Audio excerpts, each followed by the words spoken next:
Oi, tudo bem?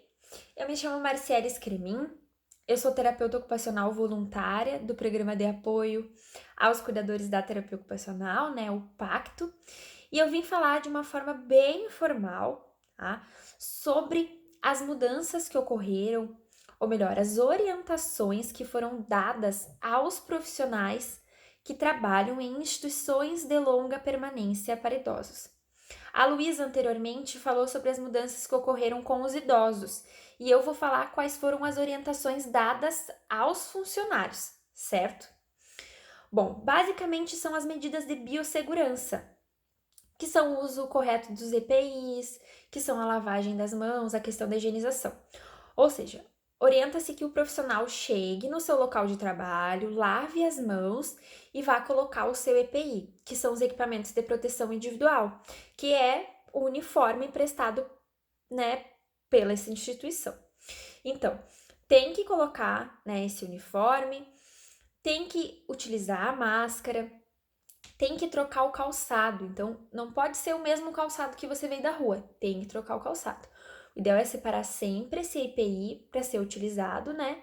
E a roupa que você chega da rua, guarda numa sacola, deixa dentro do armário. Então, logo após colocar o EPI, lava-se novamente as mãos, aí sim para ter contato com seus outros colegas de trabalho e também idosos que residem e que moram nessas instituições. Então é bastante importante ter esse cuidado, né, com os colegas de trabalho e também com os idosos, né? Então, depois que você troca a roupa e higieniza as mãos, você tem que cuidar a questão do contato físico, tanto com o contato físico dos idosos, né, com os idosos, tanto com os funcionários. Então é sempre bom manter a distância de 1 metro, 1,5 metro.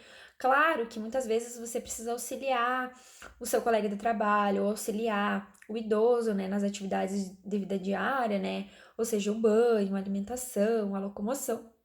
Mas é interessante que se você tocar no seu colega de trabalho, tocar no idoso, lave as mãos antes e após. Então, essas são as medidas, né, básicas que os profissionais precisam ter de cuidado. Claro que também o uso de luvas, se necessário, se você for manejar, utilizar as luvas e depois que descartar as luvas, lavar as mãos, utilizar o álcool. Então, é sempre importante. Essas orientações são orientações básicas também, né? Os grupos, eles também foram cancelados. Profissionais que realizavam grupos dentro dessas instituições foram cancelados por tempo indeterminado. Então, esses grupos foram cancelados, né, por motivo de aglomeração, para evitar essa aglomeração, então, né, por precaução. Cuidados diários, então, de higienização. Maçanetas, todas as superfícies elas precisam ser higienizadas. Telefone, computador, mesa, cadeira, maçaneta, elevador, caso este local tenha, marco da porta. Então, sempre que você tocar, cuide, né? Para limpar. Acho que é também a questão de bom senso e de trabalho em equipe, né? Porque geralmente nessas instituições existem vários profissionais: enfermeiro, técnico, cuidador, terapeuta ocupacional, físio, fono, cozinheiras, o pessoal da higienização. Então é um trabalho em equipe, porque precisa manter esse local, esses lugares e esses locais limpos, né? E também bem arejados. Então os profissionais precisam cuidar essa questão da ventilação para manter a ventilação nesse local adequada, né? Evitar ficar com o local fechado, né? A casa fechada.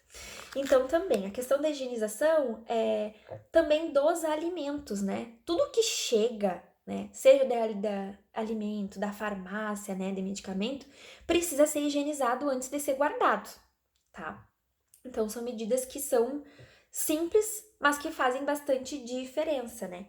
E precisa se intensificar essa rotina, né? Foi orientado, então, esses profissionais que intensifiquem a rotina de cuidados de higiene, né? Incentivar também, faz parte, né? Incentivar os moradores, os idosos, a lavarem mais as mãos, a fazerem essas práticas, né? De higienização que são muito importantes. Foi dado aos colaboradores também, se sentir algum sintoma gripal, precisa se afastar do trabalho. avisar, né? E se afastar do trabalho e seguir as orientações médicas. É muito importante. Mas é bem interessante porque a gente pode relacionar isso em casa, certo? Você que não trabalha numa instituição pode relacionar isso com a sua casa. Quando chega do mercado, quando chega da farmácia, troca de calçado, lava as mãos, higieniza o material que você comprou, o que trouxe da rua. É bem importante, né? Porque a gente precisa cuidar de nós e também cuidar das pessoas com que a gente convive. Isso vale para quem trabalha em instituição e também para quem está em casa nesse momento, ou que trabalha no comércio, ou que tem alguma outra atividade laboral. É muito importante a gente manter esses cuidados dentro de casa. E isso também foi uma orientação dada aos profissionais da saúde que trabalham nas instituições da longa permanência. Que o cuidado, ele permanece, não é só no trabalho. Também é da ida do trabalho para casa, da casa para o trabalho, né? Evitar ficar circulando, né? Em outros locais. Então, quando chegar em casa, qual é a recomendação? Retira o calçado que andou na rua, né? Se higieniza, troca a roupa, lava separado, toma um banho, né? Então, são práticas que a gente pode inserir na rotina, mesmo de quem não trabalha em instituição. Isso que é legal. Então, a gente precisa ter esse cuidado em casa, precisa. Uma coisa que é bem importante também é a responsabilidade que esses profissionais têm, é a saúde mental desses profissionais. Esses profissionais, eles são cuidadores formais. Então, é muita responsabilidade isso. Os profissionais têm que levar muito a sério isso que está acontecendo, né? Porque você precisa, como eu já disse antes, precisa se cuidar para poder cuidar do outro, seja no trabalho, seja em casa, né? Então, são medidas importantes que todo mundo precisa cuidar. Essas foram as principais medidas, né? Orientações dadas aos colaboradores, aos profissionais que trabalham nesses locais, né? Cuidar, então, as práticas de higiene e as medidas de biossegurança que são fundamentais nesse processo que nós estamos vivendo, certo? Como eu disse, eu falei de uma forma bem informal e bem breve sobre isso. A gente deixa, o pacto está sempre disponível, né? Para você que tem alguma dúvida, ou que queira falar sobre algum assunto, ou que queira sugerir alguma coisa, sugestão e críticas, a gente está sempre aqui para ouvir vocês, né? Então, estejam bem à vontade e fiquem bem à vontade para entrar em contato com a gente, caso queira falar sobre algum assunto que não foi dito ainda. Então, estamos sempre aqui, de braços abertos para para receber vocês, tá bom? Espero que esse vídeo tenha ajudado de alguma maneira, certo? Tchau, tchau!